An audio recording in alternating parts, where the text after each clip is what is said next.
one club that are very topical with regards to goalkeeping at the minute is Manchester United. So spent an awful lot of money on Andre Onana a couple of years back. What was it, 50 odd mil? 50 odd mil. 50 odd mil. It's fair to say he didn't set the world alight, did he? A lot of errors, a lot of mistakes. And then they've started the season with Altay Bayindir in goal. And I think it's fairly obvious that if Onana isn't the answer, then Bayindir definitely isn't the answer as well. Yeah. So today, transfer deadline day, they've signed a new goalie, 23-year-old Senne Lammens from Royal Antwerp. So you've actually had experience playing in Belgium. Yeah. Is this a risk for Man United? I think when you're signing a goalkeeper as inexperienced as that, played in and around 50 competitive games, with respect to the Belgian league, the top flight, it's a league I've played in. There's 3 or 4 really strong sides over there, Club Brugge, Anderlecht, Stade Liège. But for him to come over here at the age he's currently at, and he hasn't played he hasn't got a senior cap yet.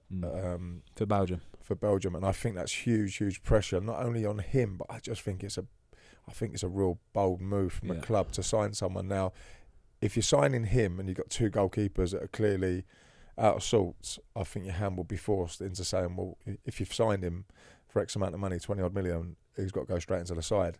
And I think that's tough for a fairly young lad who's fairly inexperienced. I think if you're an older goalkeeper and there's quite a big fee over your head, I think you can handle that because you've probably had hundreds of games behind you, international experience.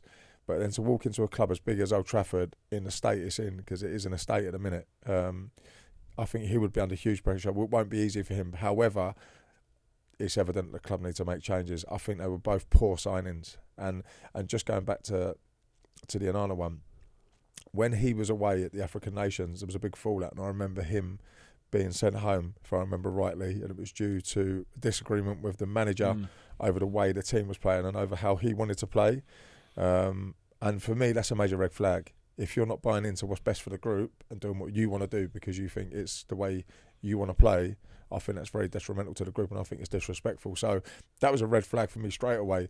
And having watched him more closely since he's been here, I've never, ever been convinced. He'll make some outstanding saves, which is what we do, but to play at a high level consistently and be reliable and sort of breed confidence throughout the team, I do not think he has that. Isn't the absolute minimum standard of performance in the Premier League nowadays that you have to be a world-class shot stopper?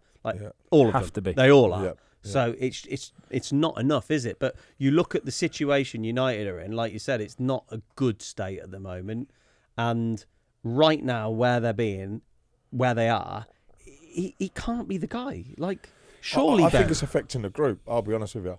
So I honestly think that it's affecting players around him.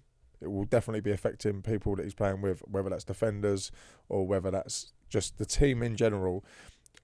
If I've played in teams before, I know when the boys are backing me. I know that they turn around and they go, I'm happy he's playing today. I'm happy he's playing today. But let's say, I know they're not. Let's say there's a huge if. Yeah. He's the next David De Gea, right?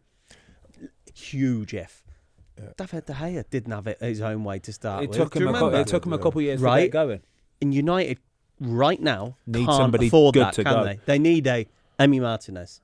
They need a Donnarumma. They need someone that's been there and done it, surely. It's that aura. I need somebody with aura. For Manchester United, again, I'll say it, I think it's the hardest club in the world to play for. And I think being goalkeeper for Man United is the hardest goalkeeping position to play in world football. So you need someone with big, broad shoulders, somebody that has got this. But he gives that off though, Fozzy. So you would look at him and he talks. Onana. Yeah, he talks with arrogance. He talks with confidence. But is he really that? Is he really that person, or is that a facade? Is that what he wants people to perceive him as? Because for me, he said things last season in the Champions League.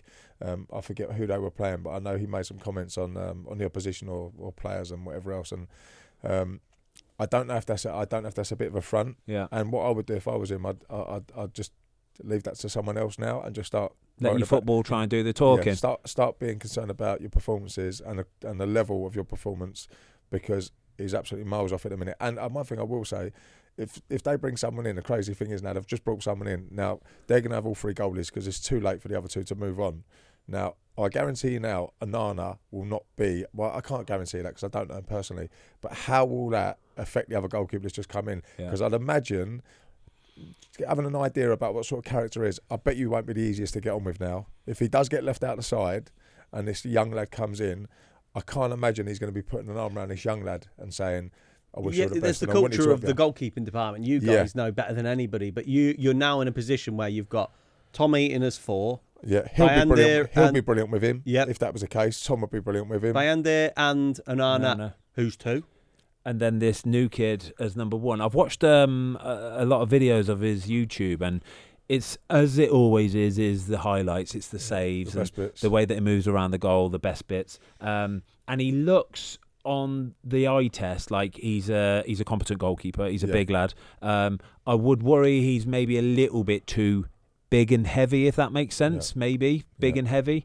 Yet to see what he's like with the ball at his feet. But I wouldn't sign a goalkeeper based on his YouTube highlights. I would sign a goalkeeper based on the goals that he conceded. Do you think they've actually been? Do you think he's been on the radar for them for a while, or do you think they've just completely? I think panicked? It's a panic buy. Yeah. I think it's a panic buy. I think United have probably always got some sort of a list somewhere of these goalkeepers that they need to look at. They have to keep tabs on. There'll be scouts all over the world making sure, he's played another game, he's getting a 6 out of 10 or a 7 out of 10. But I don't think they're doing that in-depth analysis, look right? At Liverpool. Look at Liverpool, Ben. Like, we're talking about a young goalkeeper, and what I don't want to be is disrespectful to the lad, because I don't know him, don't know his goalkeeping ability, right? But look at Liverpool, right? Like last Euros, Mamardashvili. Wow. Potential.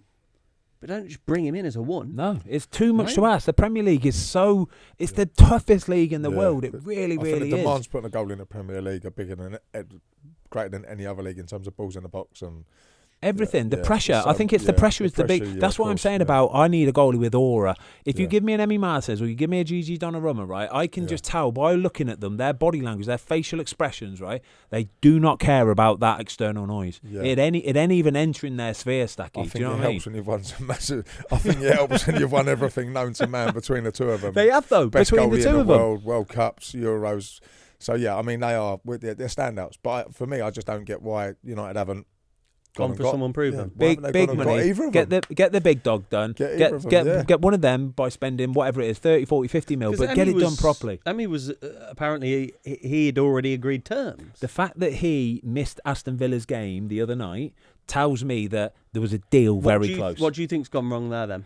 Oh, it could be a million things. It could be a medical issue. It could be wages issue. It could be transfer fee between the two clubs. None of us yet know what it is, but I just think that any of that could have been overcome. But if you're paying 22, 23 mil for this goalkeeper, why aren't you doing 35 for the World Cup? That's the bit there. That's the bit there. That's the one that's the bit I'm confused with. Makes no sense. But they should have had this. Like, look, I know Onana weren't good enough last season, so it's not like these last few games. Yeah, it's like a shock. It's like it suddenly occurred to them or something. Like, that's really poor planning and poor recruitment. If they honestly thought, if Amorim thought last season, having seen Onana over a period of time from when he came in the club, if he's not going away in his summer holidays thinking, I need a new goalie, I think something's seriously wrong. Thanks everybody for watching. We hope you enjoyed the latest episode of the Fozcast. Don't forget to give us a follow on Spotify. Up the Fozcast.